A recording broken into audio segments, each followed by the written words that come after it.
My name is Mia Elizardi. I am the Performance and Career Development Consultant with the People Development Team. And today we are going to be talking about Toastmasters and the possibility of starting a club right here on campus. Joining me are the two people helping to lead up and head up this initiative.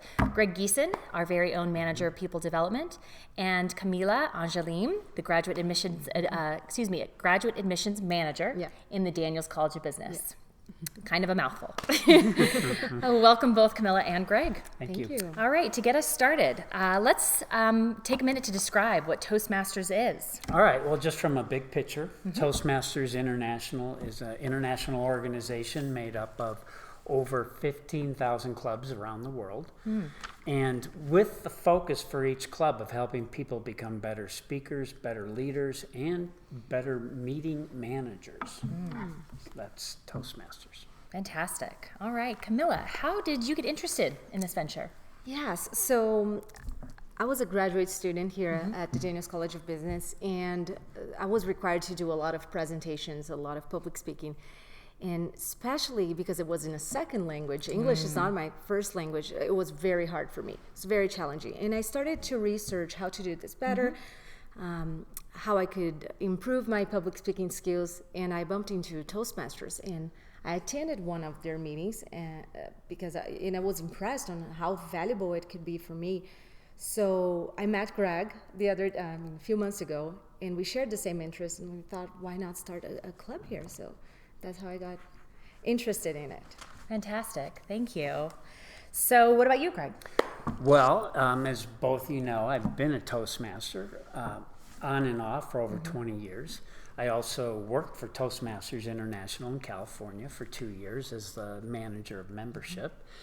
So, I had that angle, but on a personal level, it was through Toastmasters that I really developed the comfort level in speaking in front of people, be it small groups or large groups, and the mechanics to go with it, which is a critical piece of it. So putting all that together, I've always kind of looked for an opportunity to bring that here to campus, and now we've been able to hook up and try and create an opportunity for the rest of the campus. Great. Excellent. So Camila, who would the Toastmasters Club be for? Who would your target audience be? So we're looking for all the people who are interested in becoming better communicators, better public speakers, and also improving their leadership skills.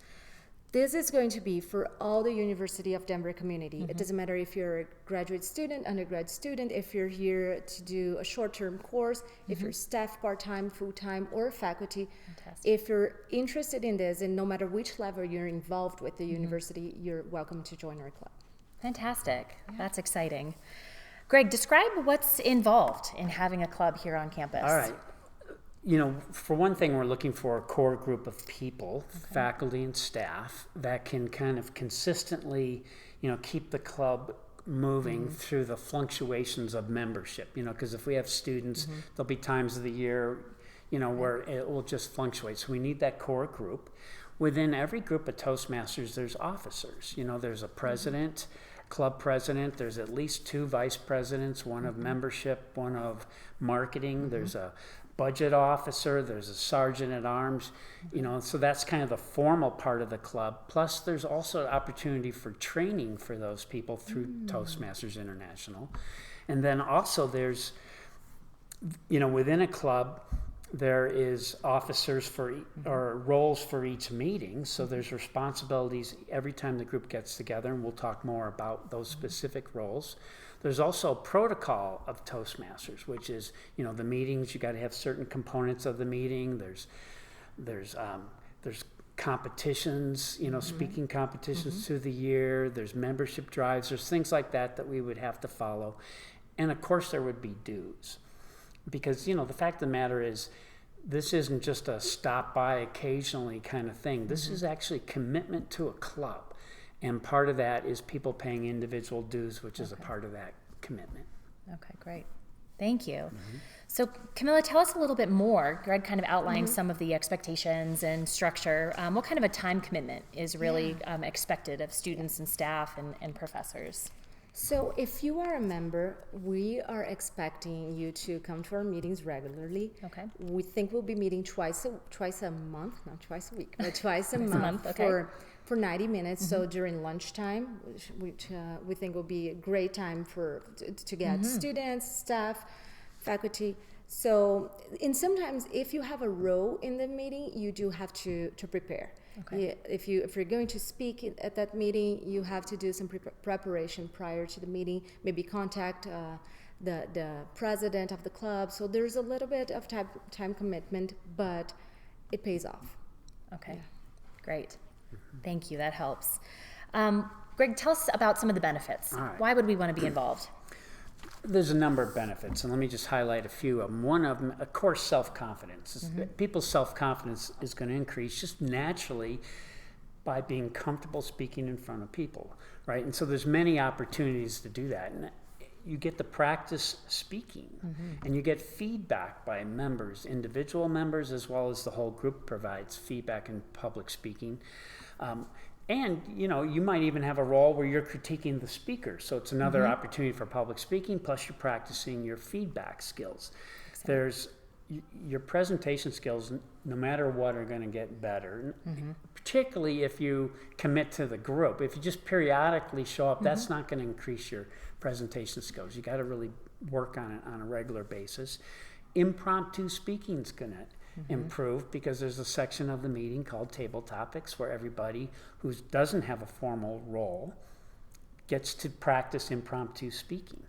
And I think personally that's probably the quickest way to develop self-confidence, is be able to stand on your feet and not be prepared and be able to wing it. And then that translates to everything else.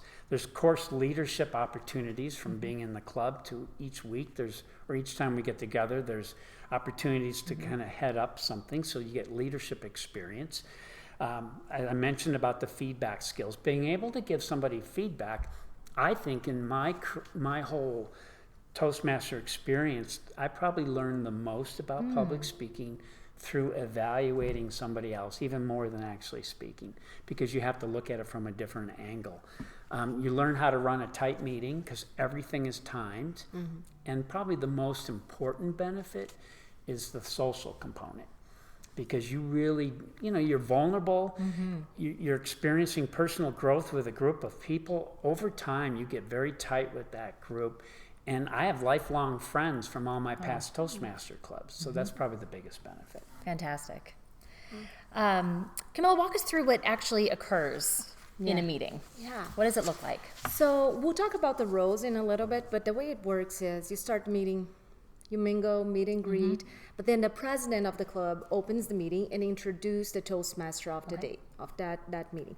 The Toastmaster then comes and introduces all the roles that we have and all the people that are taking over those roles. Then we have the actual people who are going to speak, who are going to present their speeches. And then we have usually 2 to 3 people. Then the evaluators come in and evaluate those speeches. After the evaluation, I actually have my cheat sheet over here. We have table topics, and that Greg was explaining a little bit, which are those questions that you're not expecting. Those how do you call it? Impromptu. The impromptu. Yeah. Okay. And at the end, there's a final evaluation. There's an overall evaluation of the whole meeting. Okay. I mean, you know, it's interesting though, if you think about it. There's an evaluation of the whole meeting. I mean, can you imagine if every meeting here on campus had just that one role? It would be significant. For sure. That would change things up, I would say. So, Greg, tell us a little bit more. You talked about the benefits, but tell us, you know, why are we considering a club right here at DU? There's lots of clubs, it sounds like, all over the Denver area. Well, let me talk a little bit about just kind of what I got out of the whole Toastmaster experience in general, because that kind of ties into all of this. Is what most people don't know is I had a fear of public speaking, like a major fear of public speaking, all the way through into my early career, you know, through graduate school. It didn't stop me from speaking, but I was a wreck when I spoke, and I think people could kind of tell. And I had every possible symptom that was visible. It was showing up, and as a result, my self-confidence never really increased. You know, it was more of, can I get through this? And so by joining Toastmasters, and the ironic thing is I found out about it by mistake. I was actually working at Chapman College, now called Chapman University in Orange, California. Okay.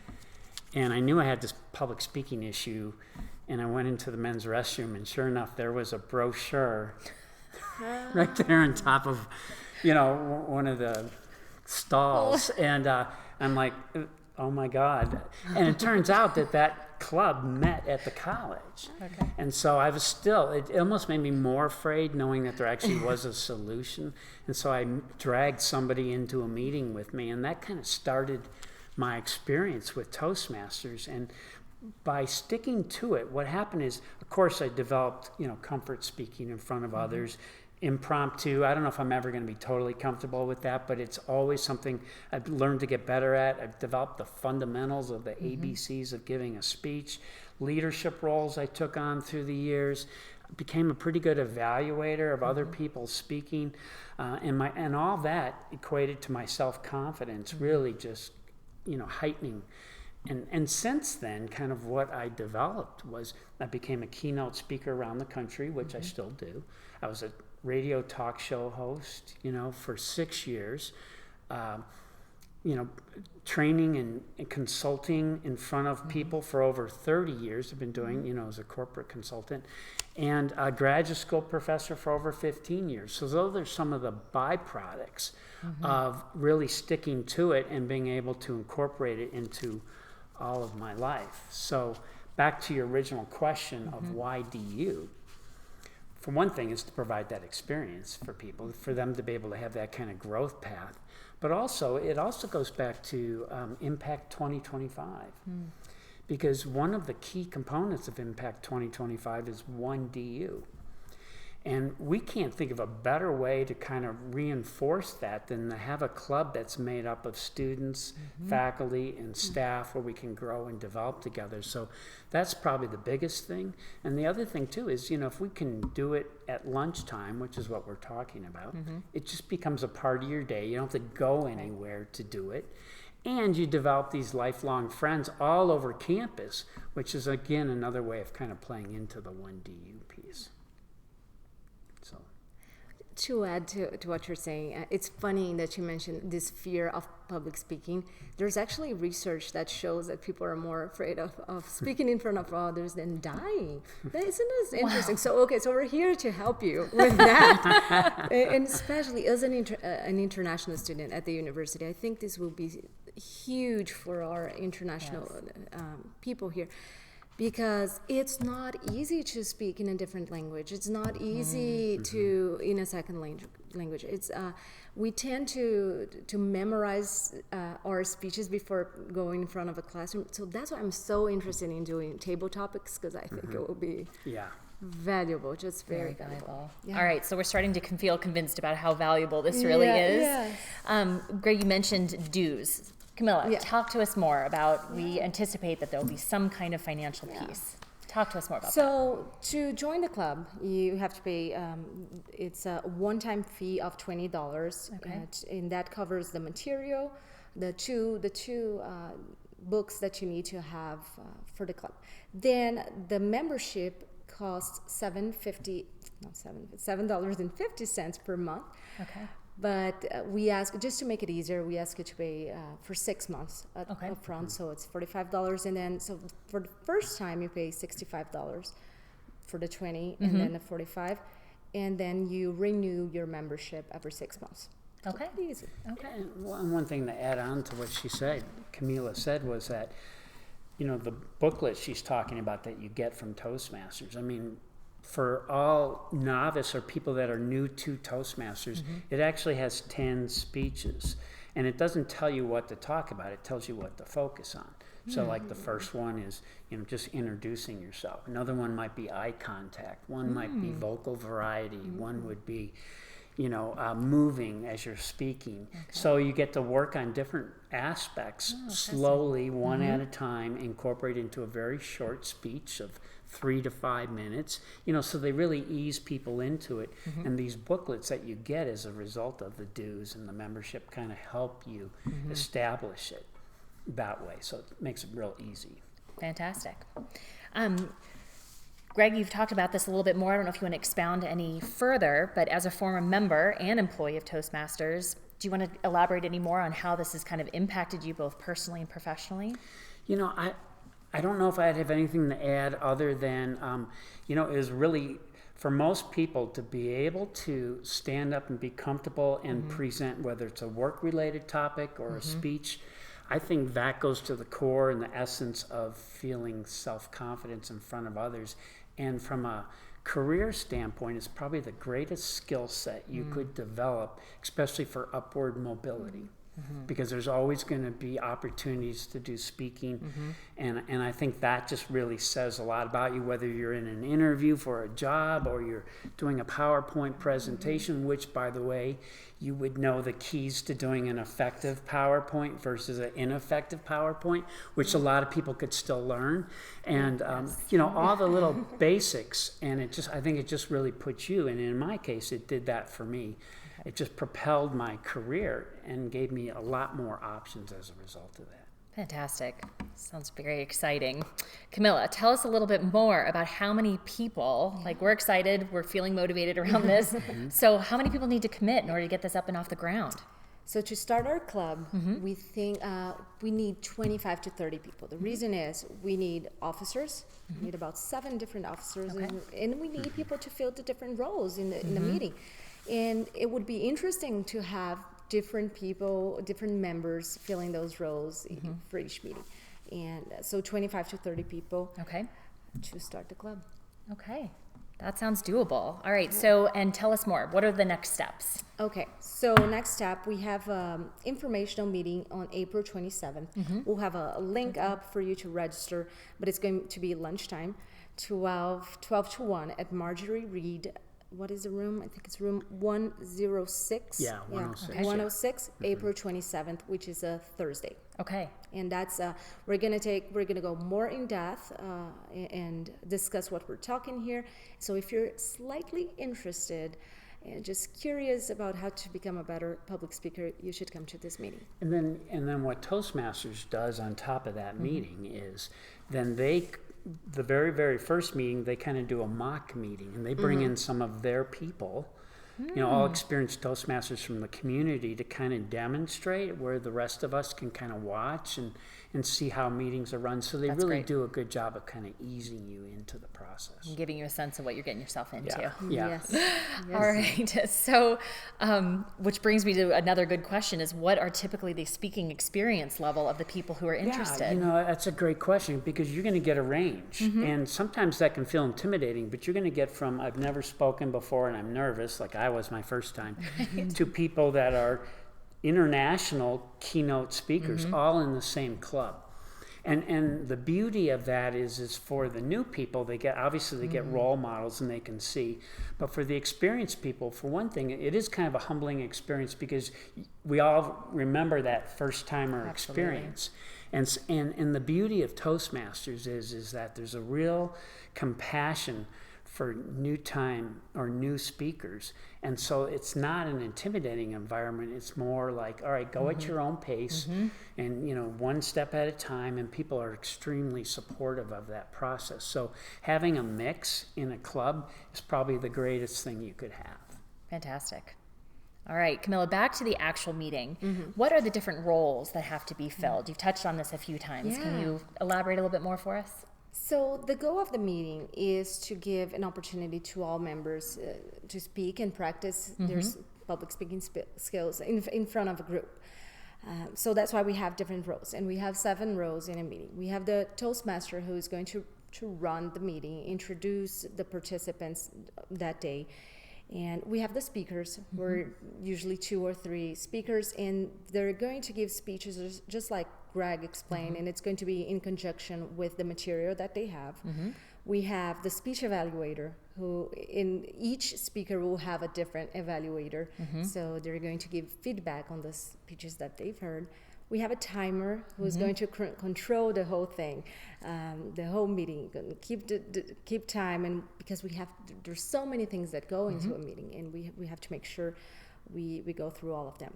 We have Table Topics Master, which is just something that I'm very interested about. So the purpose of this role is to have members speaking about something that they were not previously aware of. And we have a general evaluator at the end of the meeting who's going to give this overall evaluation of the meeting, like we talked about. And we have the counter in Grammaria. So this person, I think this is such a great role because it's so hard to minimize the number of fillers we have when we're speaking or when we're presenting. It's every time we think about something, we go, and I notice, and coming from a different country, it's something that I've noticed in the American culture, and I think I incorporated it, and it's not good. So this person is going to be counting the number of, taking notes of how many fillers you have in your speech, and also will be introducing a new word of the day. And also just being aware of how you use the English language and for making any mistakes. So yeah, and the word of the day is, so when you do table topics, which is, typically it's maybe you get 1 minute to answer a question, right? And so the table topics master comes up with a bunch of questions, and for those people that don't have roles, right, they stand up, they get their question, they got a minute, and what they're supposed to do is use the word of the day at some point in those 60 seconds. And it's, it's like a new vocabulary word. So, again, it's just more development in multiple areas. Oh, fantastic. That sounds fun. The word nerd in me thinks that's really a cool way to get at this. If someone can't commit, right, we're all busy, we're interested, we're excited, but we're not sure about what we can really commit to. But someone who still wants to work on their public speaking skills. Talk to me about that. Well, we have a presentation skills class, that we do in people development. It fills up in a matter of a day, and because we want to keep it to 5 people, so people have a chance to speak and get evaluated. So that's one option, but you have to really get in there right away, and we try and offer it 2 or 3 times a year. There's also lynda.com, which has some great public speaking tips, which can be very helpful to follow that. And another thing that most people don't think of is, we have coaches, right, in people development. They can just do a one-on-one and kind of work through their speech, and we can kind of help them, create the speech and maybe even look at the PowerPoint and give them some, direct feedback right in the moment in those cases. So those are options that people can do right away as well. Fantastic. Okay, and for those of us who are ready to commit, Camila, tell us one more time. What's that date that we need to remember? April 27th is a Thursday from 12 to 1 at Marjorie Reed, room 106. So we'll have a link up, and we'll give you an opportunity to register ahead of time. We'll probably have food there, so another incentive for you to come. But we're expecting you there. If you're just a little bit curious about this, come to this meeting. Sounds great. Sounds like we'll see you there. Yes. All right. That does it for another edition of Fridays at Noon. Thank you to both Craig and Camila. Thank you. Thank you very much.